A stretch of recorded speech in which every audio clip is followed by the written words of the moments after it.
Okay, cameras ready. Everybody getting them marks. Let's get this thing started, people. Welcome to the Next Possession podcast. Today we've got special guest host Peter Paraskiva. Hello. And our special guest Babzy. Hey guys. So Babzy, I mean, I'm sure a lot of our fans don't know who you are. Yeah, probably. Most people at the club don't know who I am. Yeah. Pretty unknown at the moment, brand new. I wonder if you give us a bit of backstory of your sporting journey. I know you've played a lot of different sports and stuff, and how it's kind of led to basketball and coaching. Yeah. So basically, my sporting career, as you can say, it started when I started playing ice hockey, and then later on to transition to golf, and then I also played football as well next to it.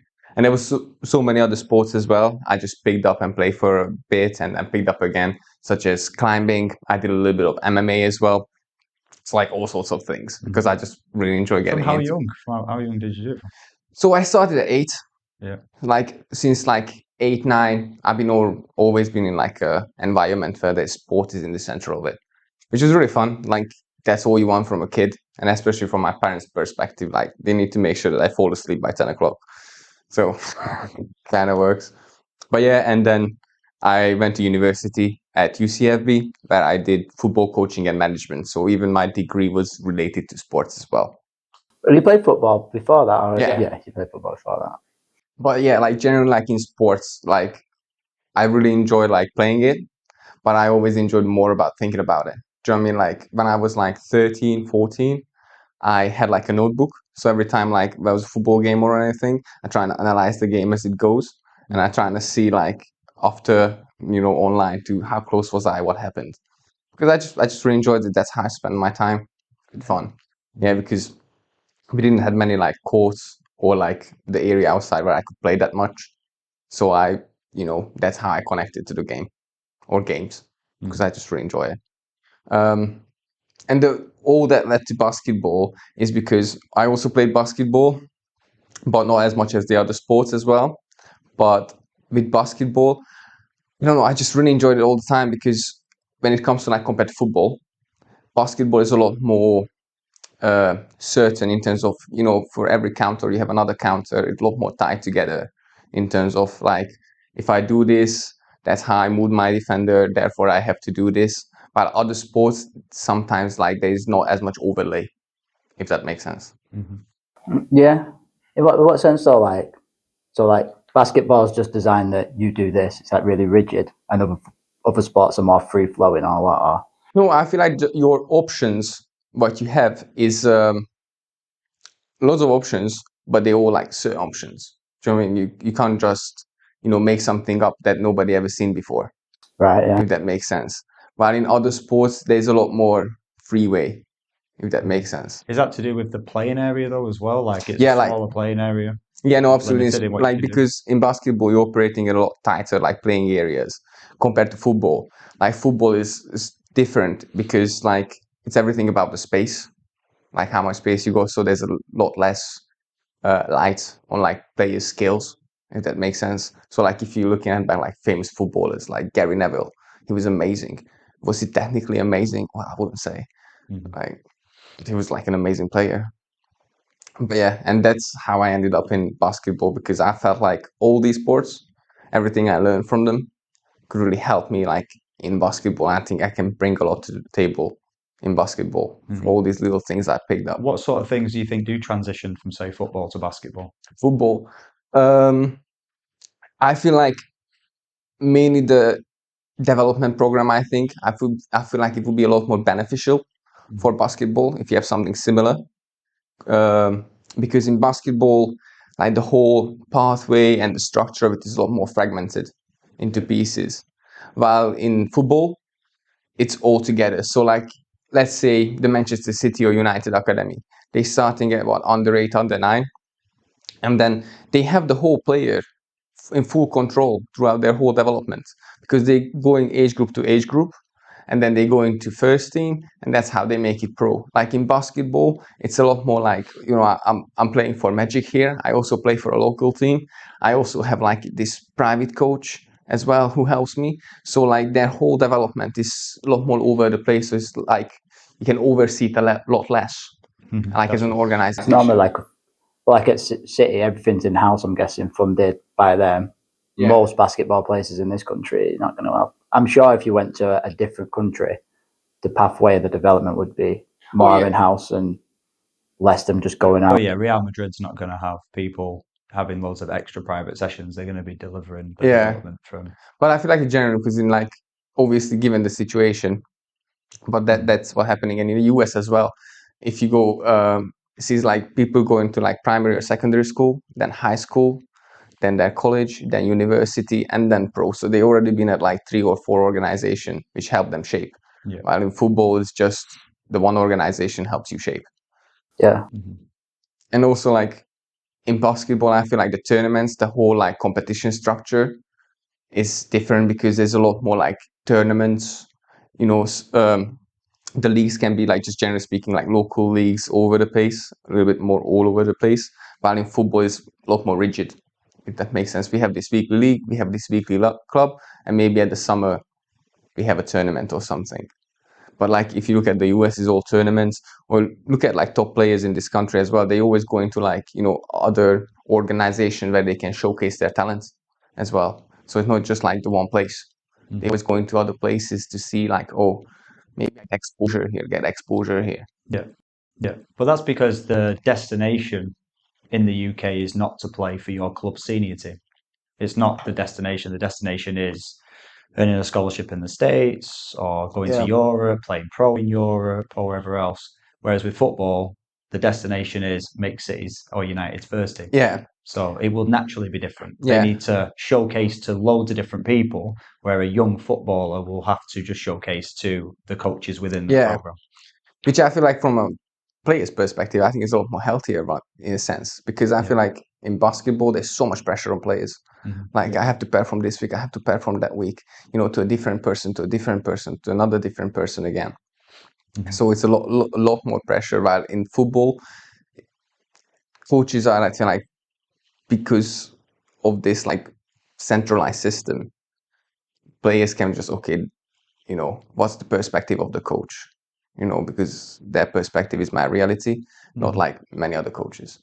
That makes sense. Yeah. Do you not think that then is the senior game here needs to improve for the juniors to improve? Yeah. Yeah, obviously, like I feel like to generally get more funding and resources in the game, the league needs to improve, need to be, you know, more popular. Therefore, all that money, like in any scheme, can trickle down to like academies and everything. So yeah, it have to. But also on the other hand, just in a pathway, I think the pathway in basketball is well fragmented into pieces. Yeah. Like as I said, like in football, you can just like, you know, if you just put your head down and go through the academy, then you should end up there. Yeah. So what would you do if you was in charge? How would you improve the pathway of basketball? Obviously, like, do I have like infinite power? You have anything you want, yeah, infinite power. You've got no money because it's British basketball, so you've got no money to do anything. Well, infinite power, I can take the money. No, like, obviously, if more clubs could like, you know, work together, maybe that would help, I think, in terms of the pathway, to have like a more centralized idea of what we expect from each players, what we need in this country. Because like when I did football and like university and my level 1 in football as well, they were already started to design of like the coaches, what kind of players we're looking for in England. This is what we play, this is how England plays. So there was like a clear image of what we want. While in basketball, I feel like there's a lot more ownership to each club of what they're looking for. Yeah. They have released something. So GB have released the GB way. They're fleshing it out. I think the hardest thing is it's not just when something's down on a piece of paper or in a document. Yeah. How do you then branch that out and instill it in the masses and everyone adopts it? Because if no one's going to adopt it, if you're not going to bring that document to life, it means nothing at club level. Yeah. So I'd be interested to see how I'm guessing it's the FA that come up with these schemes, how they then implement it within the club and academy system to make sure that everyone follows it.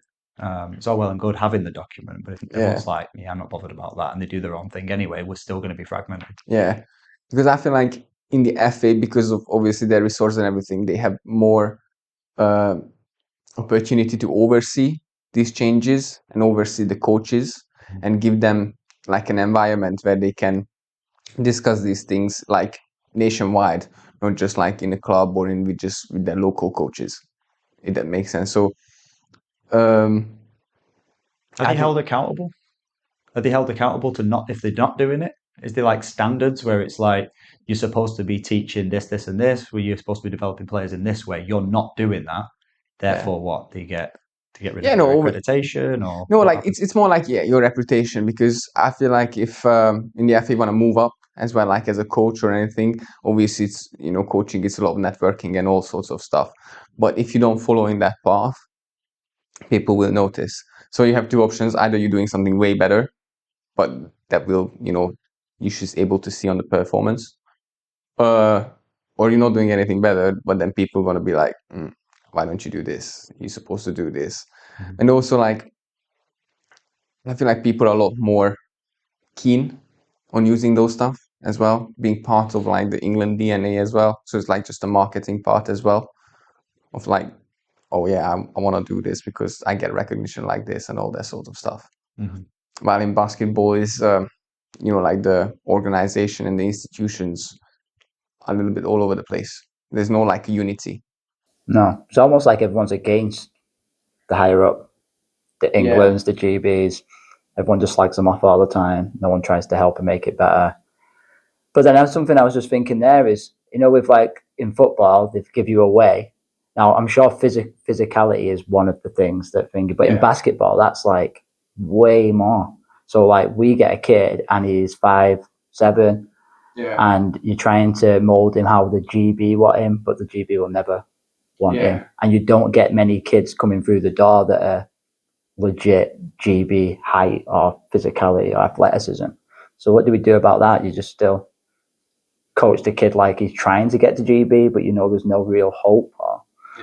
I think style of play still matters, though, doesn't it? They're like the individual development characteristics for that individual player. But I think you still have to have an element of we want people to play full court press. We want to play up the floor. We want to play high tempo. We're going to be monitoring how quick you get out in transition, and these things are you can get data on this stuff, and if they really wanted to, they could. You can't just say let's play high tempo and then do nothing about that. You have to say, well, what does high tempo look like? How do you create that? What drills do you do?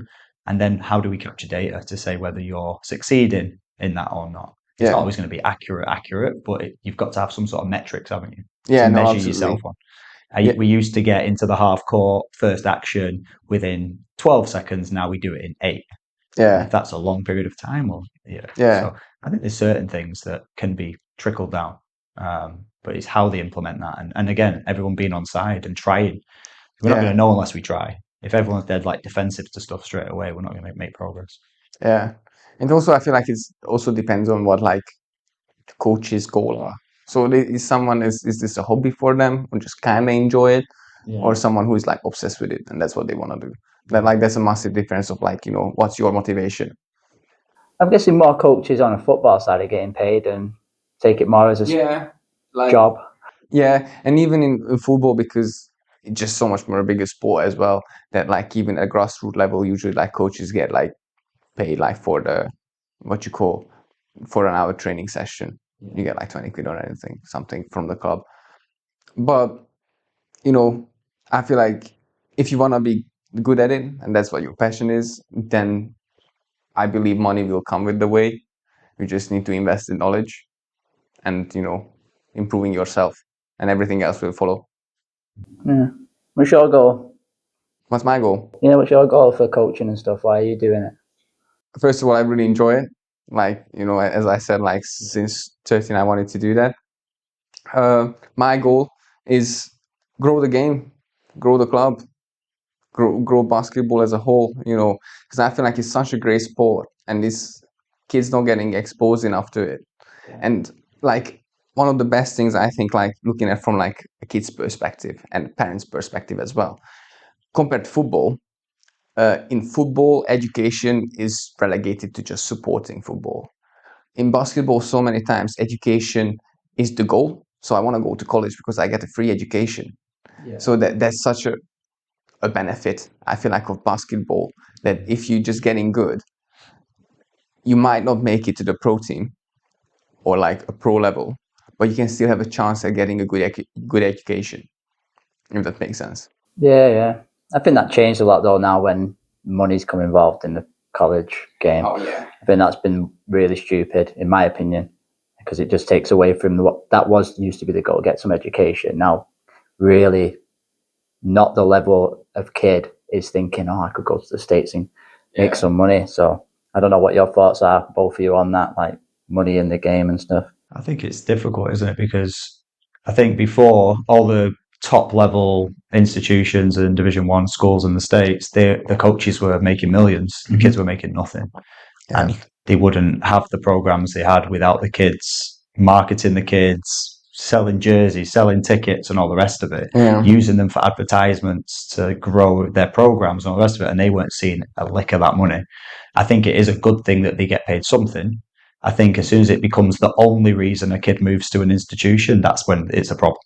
If it's the only thing that they're moving for. And then you've got the added problem of the transfer portal. So now the transfer portal, if 2 or 3 different schools are after a kid, they don't really know where to go. If all they're going to do is go to the place that's giving them the most money, that's also not always the right situation for that player and their development, because they're still young, and they still need to be in an educational environment that suits them, doing the degree that suits them, where they're going to get playing time, where they're going to get developed. I suppose that's I don't think it's a bad thing that they get paid. I think it was time for them to receive something, but I do feel like it's gone skewed too much the other way now, where they're only going for money.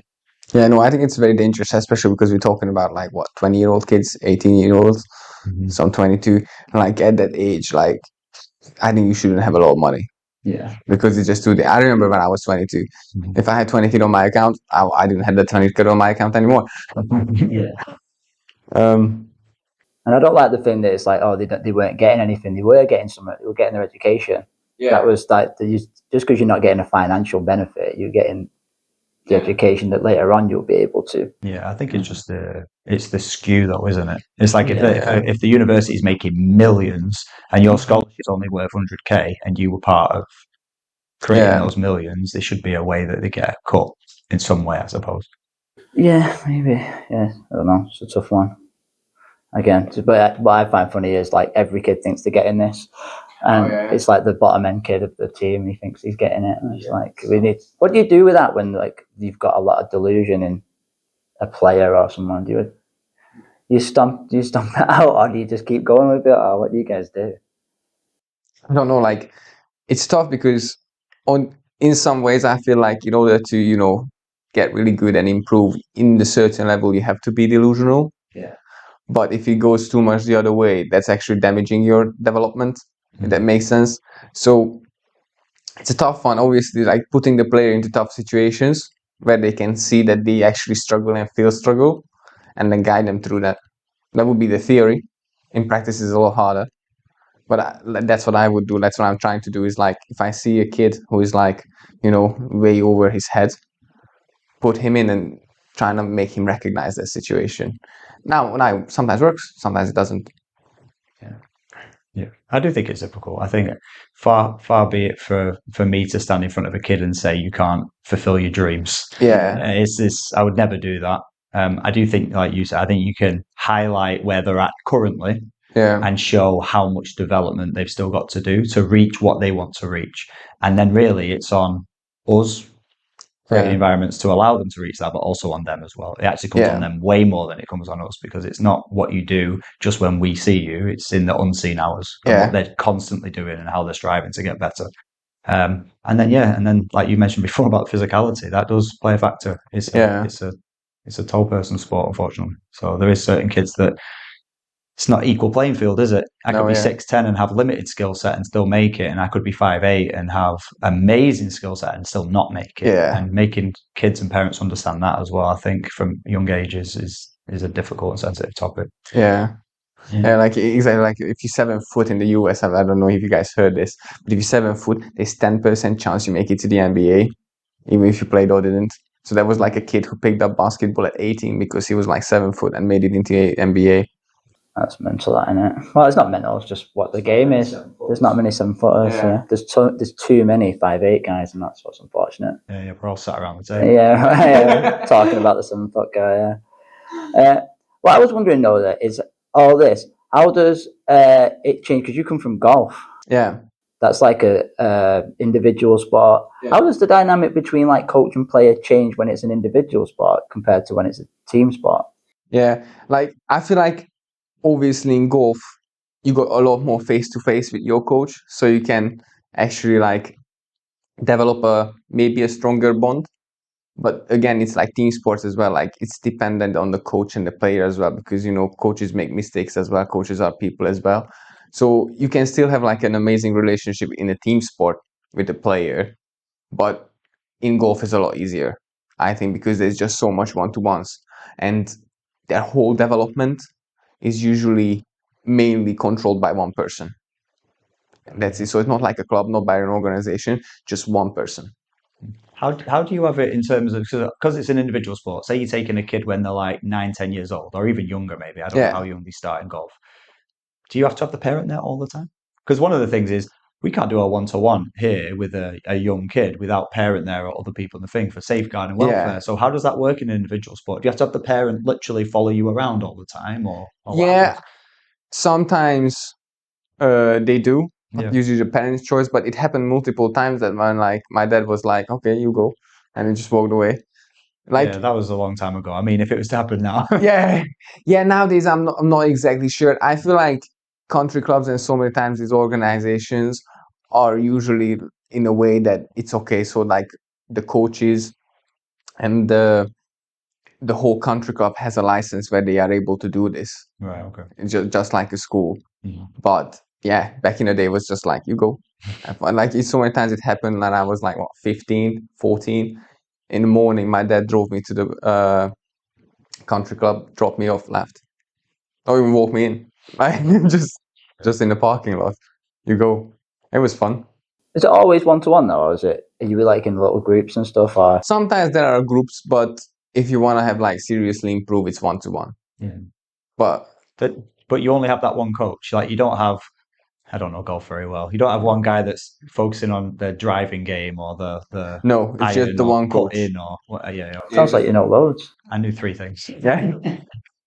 I don't know if they're right. No, like if you go to like a college in the US, which they have crazy facilities and again crazy resources, yeah, they do have multiple coaches. If you look at like pro players in the PGA Tour, there's like 3 persons standing around them. But like generally speaking, it's just the one coach. Which is sometimes the issue is that like, you know, a coach can make mistakes as well, so it can delay your development as well. So what happened with me, that I had a coach who was for like 6 months, we were working on that my right heel stays on the ground the whole time. And then for the life of me, I couldn't do it. And I was like, went to another coach and he was like, oh yeah, don't worry about that. Let's focus on something else. And I jumped this much. It was insane. I got so much better just by changing a coach as well. So like there's benefits to it, but I feel like the goods and the bads are bigger, like riskier and more benefits. If that makes sense. Yeah, I mean you get that in basketball though, don't you? One coach Yeah. is focusing on one thing, you get a new one. It's why I don't think maybe a team should stay with a coach for a long time. I think it should be change it up a few times and stuff. Doesn't mean never see that coach. I still work with that coach, but I think you should change it and get some different perspective sometimes because it can help. But with golf, obviously golf's more of a, I'm guessing more of a mental game. Yeah. You seem to be very on the mental side of everything, like your psychology and stuff like that. Yeah, because I think it helped me a lot as a player, and not just as a player, as a person as well. Like in golf, for example, you know, pace is not existing. There's no pace in golf. But if you make a mistake, then you have 2 or 3 minutes to think about it. So the issue is so many times it's not how you bounce back. It's when you bounce back, how you stay up and not starting to spiral. Because in like a sport like basketball, you have your teammates, you have your coach, so all the pressure and everything is a lot more shared. Where in golf is everything is on your weights, which is good for like learning a lot of things. But if you don't learn them, well, it's dangerous. For example, like mistakes, because I feel like one of the main differentiation between an average player and an elite player is how they treat mistakes. Because in golf, like if you make a mistake and you make the mistake again, like are you going to learn from it, or you get so under yourself that it kind of becomes your identity? Because that's when it's dangerous. It's like in basketball, let's say like, oh, I missed this layup, I always miss this layup. But like elite players, they're going to be like learning, using it as like a learning curve. Like, okay, what can I learn from this? What can I learn from this? So I think is really good to, golf is really good to focus on that one, of like these tools to use and implement and understand yourself as well. You know, the mistakes is not what I am, is about how I bounce back. Yeah, are they doing more stuff though on the mental side in golf? Yeah, I feel like it's a lot more emphasis on that one, because it's just so much on it, because if your head goes, everything goes. Like you can see so often that if you go to a junior tour or like a junior competition, like if you just look through the fairway, you can see clubs flying. Like literally, because the kids get angry, and if you get angry, it just all goes out the bin. Kind of leads on, like we were talking about the mental side of the game. Yeah, I'm wondering, as a player, did you ever have any coping mechanisms or habits that you used to use to sort of help you with any sort of mental struggles that you ever had? Yeah, no, actually not, because obviously I had like my own psychologist who was doing one-to-one, so he gave me a lot of tools. Fancy, man. Yeah, no, it was fancy. Really like privileged to have that and learn from so many of that, because all those things, you know, translate to life. But in terms of tools, yeah, no, like I had like do you remember the presentation I did to the under-18 team, which was 3 main things basically: is breathing, talking to yourself, and how to carry yourself. And all these things are like basically tools to help your mind shift to a better place almost, and help you cope with these stuff. But all these tools, to be honest, are just a spark, just to get you going, understanding yourself.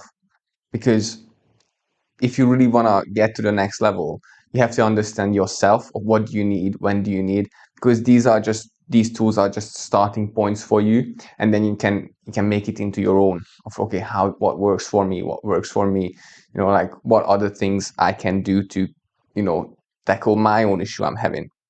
So for example, breathing, like, you know, triangle, I love it. So every time when I feel like my heart rate is too high, I imagine a triangle, and then in one side I inhale, one side I hold, other side I blow out. And that helps me to like lower my heart rate, get some oxygen in my muscles, and all sorts of stuff.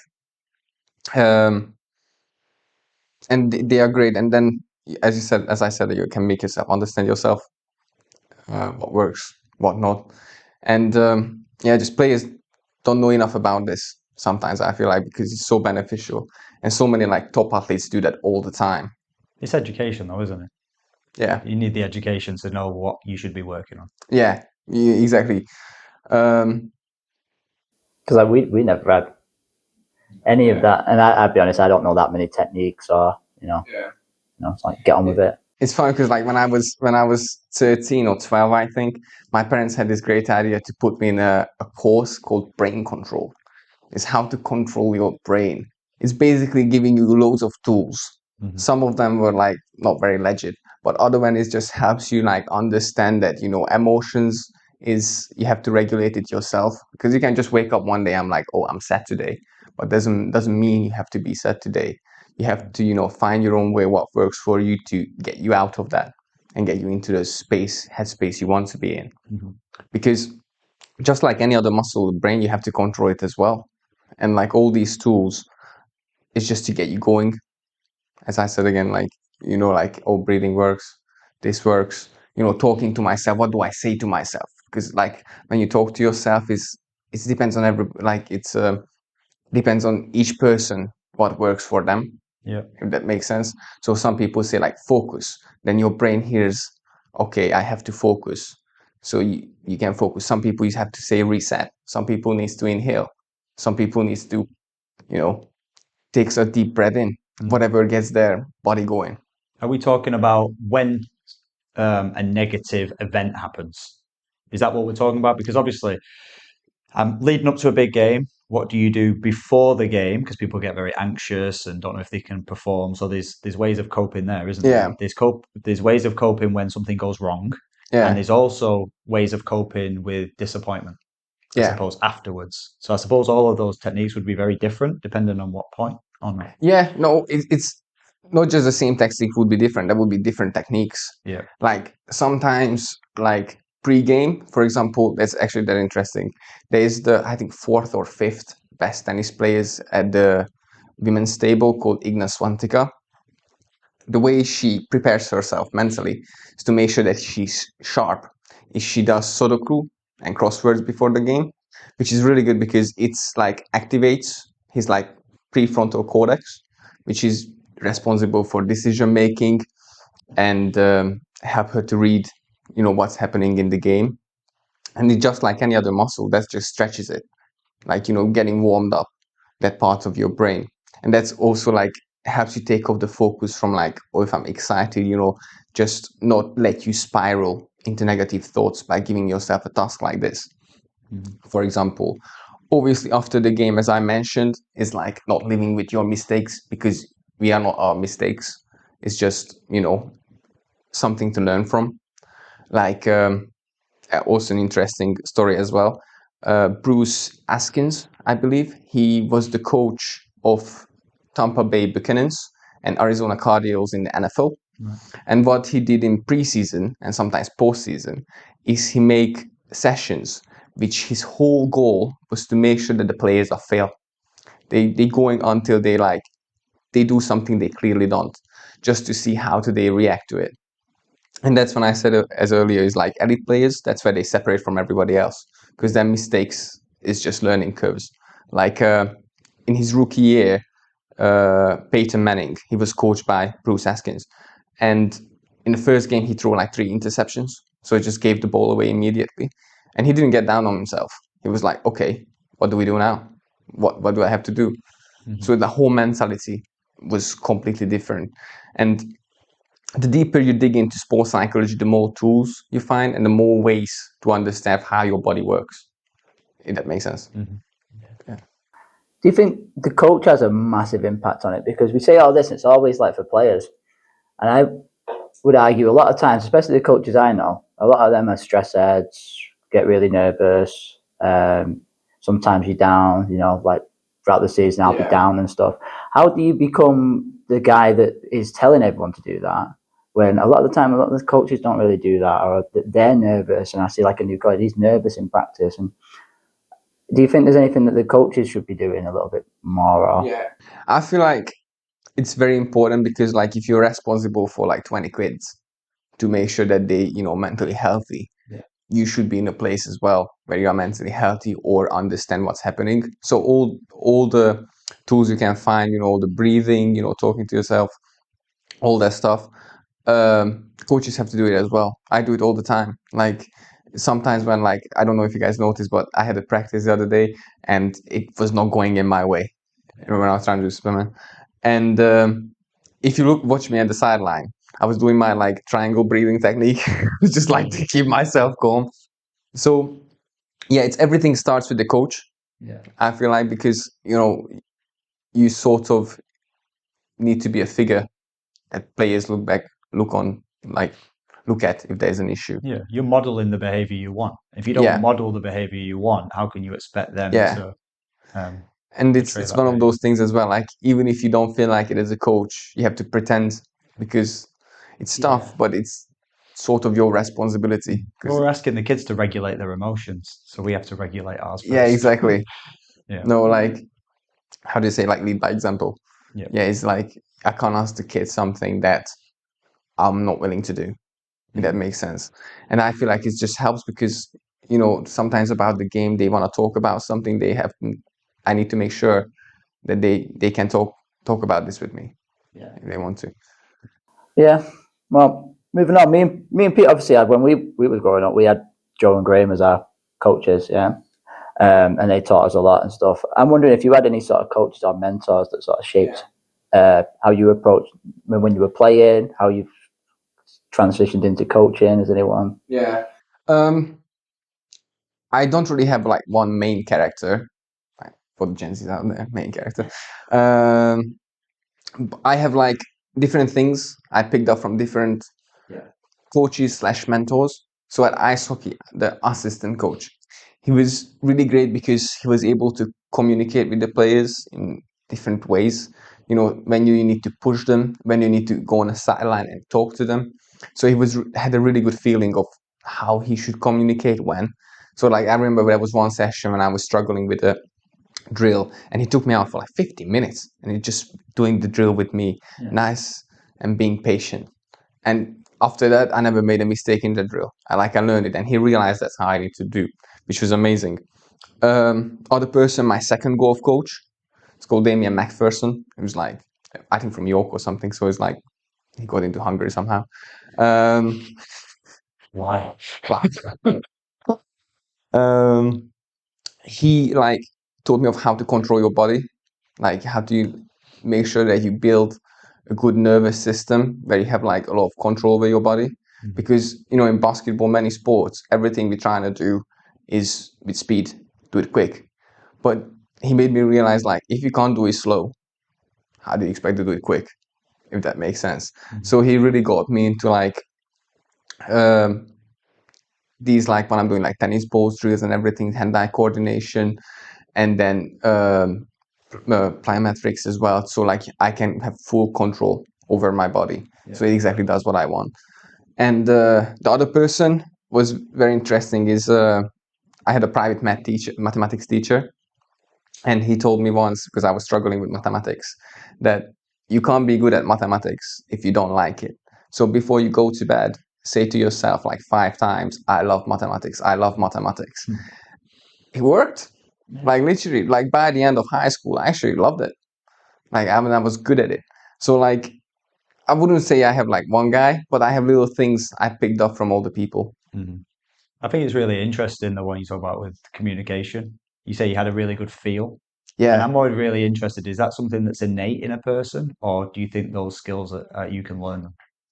I think it's both a little bit. So in some ways, yes, because obviously like how we, you know, our personality and, you know, how we communicate is bringing it with us from like a childhood or what we've seen and what we do. But also on the other hand, we can learn, you know, like, you know, I see that coach does that, this coach does that, and I try to do it myself. It doesn't quite work. So I have to like adjust it to make it work for myself. So I think it's kind of like both. Like the most important thing is, are you willing to do it? Are you willing to change? That's what decides, I think. I think as well, do you even notice? Yeah. Because communication and how you communicate and when to take this stance instead of this stance, are you even aware of that? And are you trying to be aware of that so you can learn from the moment that you get it wrong? Because we'll all get it wrong. Yeah. No, exactly. Like trying to learn as much as we can. And, you know, it depends on what players need. You know, what other coaches I see communicate with other players, because some players are really good if they're getting pushed, they're getting shouted at. They actually do better. Some kids fall under that pressure. Yeah. Yeah. I have a funny story as well. Like when I was coaching down the 15s here at Hill United football team, I was assistant coach there as well. There was this one kid who, whenever he got angry, he got really good. Like he was like reading properly of where he needs to make the run, you know, when he needs to make the pass, when he should drop. So what I started doing is just confuse him, just giving him random information. And he was like, I don't know what you're saying, and just ignored me and got very angry and like, and then he started playing amazing. Scored 2-3 goals after that. I don't know how it works, but it worked. People always say that, you know, like as a coach, you have to like know the player and you have to adapt yourself. Yeah. Do you not think a player should have to adapt also to a coach? Yeah. Yeah, 100%. no one ever says that. Like the player, oh, you have to change your way of coaching for this kid and this kid. But it's like, well, that's what the coach is. Why doesn't the player adapt? It depends on the age of the player as well, doesn't Yeah. it? The Yeah. age that you coach in. I think when you start doing sort of like 16s, 18s, or you're doing a men or women's team, you would hope so. But then I do think it's what parents say to players as well. So if a coach is trying to coach in a certain way, it's not working for that kid. If the parent messaging on the ride home, around the dinner table, after a practice, after a game, or anything like that, is very much coach doesn't know what they're talking about. coach isn't doing the best for you. You're not getting any better with this coach. If that's the narrative that's being fed, then it plays on the player's mind. It becomes their reality then. Yeah. So they're not going to try and fit in with what you're trying to do. You're not going to get buy-in, are you? Because they're already in this cycle of being against the coach. Yeah. I do think that's really important. I think we all have to do more work with parents to make sure that what we're asking of the players, that the parents understand exactly what it is that we're asking of them and why we're asking it, so that we're never going to control it, but at least that car journey home after a practice or a game, they're trying to say the same things that you probably said in your debrief. Yeah. If the messaging ends up similar, you've got a chance, I think. Yeah. You've got to work with everybody. No, absolutely. Like adaptability is like one of the traits that players needs to do it as well. Like how do they respond to adversity as well? Like because as you mentioned earlier, like there's so many coaches in basketball work with the player that like you have to be capable of adapting. Like this is how he said, you know, it's part of their growing up as well, because again, it's just in life as well. But absolutely with parents as well, that's like a big thing because they are the ones who's like, you know, actually raising the kid. But yeah, no, but it's always like with parents it's very tough because someone gonna get more involved. You know how it is. Like some people, you know, want good for their kid, but they don't know how. Yeah, they've got little knowledge. Yeah. They're not sure. That happens loads when a parent has that little bit of knowledge and they really try and help the kid, but the knowledge isn't good enough really. Yeah. That gets in the way. I see that all the time. And then you obviously have people that have no knowledge and just leave it to coach, and maybe that's not great because you're not involved, or I don't know. But we need to make sure that, yeah, like Pete said, we are a bit more connected with the parents and stuff. Yeah. We were talking about adapting though. One of the last questions is because you came from Hungary, and you've come here. How was it adapting to coming here, and what was like the differences you saw and like the sporting scene? I feel like generally like it's more like it's not just in sporting, it's just a cultural thing going to another country. It's quite funny because like I've been studying English since like I was 5, I think. But then I got to Manchester and someone started talking to me with a heavy Mancunian accent. I'm like, this is not what I learned last time. Yeah, no, literally because all my like listening task in school was like the Queen's English. So that was a big one, actually learning English. Again, yeah. Culturally, sometimes like it's very interesting because sometimes it boils down to, do you put the eggs in the fridge or leave it outside? I find it more people put it outside here. At home, we always put it in the fridge. I put them in the fridge. I always put eggs in the fridge. You put it good. I used to always have them outside the fridge, but You convert it into cold eggs. now it's cold eggs. I don't know why. I don't know why I made that change. What are you supposed to do? In the fridge, obviously. In the fridge, obviously. Well, they'll last longer in the fridge, isn't it? Well, I just think, well, why are you putting everything else in the fridge but not the eggs? I don't put everything in the fridge. What do you put in? What don't you put in a fridge? Bread. Yeah, I don't put bread in the fridge. We don't. Yeah, obviously. Obviously, but you said everything. Oh yeah, but I meant like milk that goes in the fridge. Yeah. Guys, this is a basketball podcast, man. Let's talk about eggs, guys. Tomatoes, potatoes, or onions. Any of those in the fridge or not? Oh, tomatoes. Tomatoes in the fridge. Yeah. Potato and I always put onions in if the I fridge. cut it, and if I wanted to have the next day, I will put it in the fridge. Yeah. Isn't it dangerous though to cut an onion and leave it for a bit and then I like to eat leave on it the edge. later? Oh, okay. You can put this bit out. I don't know, I'll probably leave it in. But this next section we might cut out because it might not be great. But we've got a new section on the show, and I'm calling it a show, man. And Okay. So this is the section, yeah. It's called Words from a Hat. Words from my hat. It's Yeah. supposed to be a shoe, but we couldn't find a shoe. Don't say that because on the next episode it will be a shoe. Words from a hat. So there's words in here. And what we want you to do is take one out, read the word, and then give us maybe a story or some sort of thought that comes Okay. to you. You just went in. I thought you were going to like mix it up. We already mixed it up before because we're pro. Bad practice. Okay. Not a big bad practice. I've had so many bad practices. To be fair, first thing that comes to my mind when I say bad practice is my old ice hockey sessions, because the coach there was not ready to treat kids like properly. So there was a lot of shouting, shaming, like in Old school. very old school. Like like health and safety wasn't a thing. Like there were so many times when we had strength and conditioning, and literally like at 12 years of age, I'm running until I throw up. I mean, like it helped me find something in me, but I think it's something you should find yourself in when you're 16, 17. Also, like sometimes like dangerous practices, like Give us an example. What sort of give things are give they? it an example is when I feel like there's some nice practices when like, oh, let's put a ball in the middle and people need to jump in and get it. And like at the beginning I understand, but later on it's like, ooh, that could be dangerous. That's the concussion waiting to happen. Or like, you know, I used to do a drill like that as well. It's Yeah, I don't do them good anymore. character, does fight.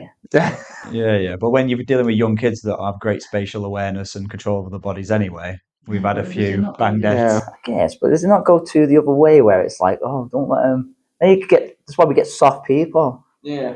In my opinion. Don't wrap them in cotton wool, innit? Yeah, it's just don't, because then it was what? Oh, charges are too dangerous. Don't fight for that rebound. Yeah. Just basically, everyone will just be stood around waiting till the ball comes to them, and then they'll just shoot it, like dive on it. Yeah, I feel like that's a good one because like charges, I think is like you can build it up. Like when does like kids actually start taking charges? Like under 16, like properly. I hope earlier than that. They should be already taking charge. At the under 14s, we have one team. One player who takes charges. Yeah. So what is If it you know about who that you are- player? Yeah, good job. Yeah. Bad job, everybody else. What is it about that one player that wants to take a charge compared to the other 14 that don't? That's actually a great question. I feel like Good question, man. what's maybe he's ready to, you know, get deeper in the game, not too shy away from contact. Yeah. Or maybe just, you know, have no consideration for his well-being. Yeah, I think it's probably the case. I think people think that you're always going to get hurt. I did have a teammate of mine once that took a charge, but when he landed, he put both hands down and he broke both wrists. So he was literally in cast like this for like, you know, like 8-10 weeks or whatever. But that's like one in thousands of charges I've seen. So to be fair, that's a good point actually, because I remember when I started doing MMA, and the first thing they taught us how to fall.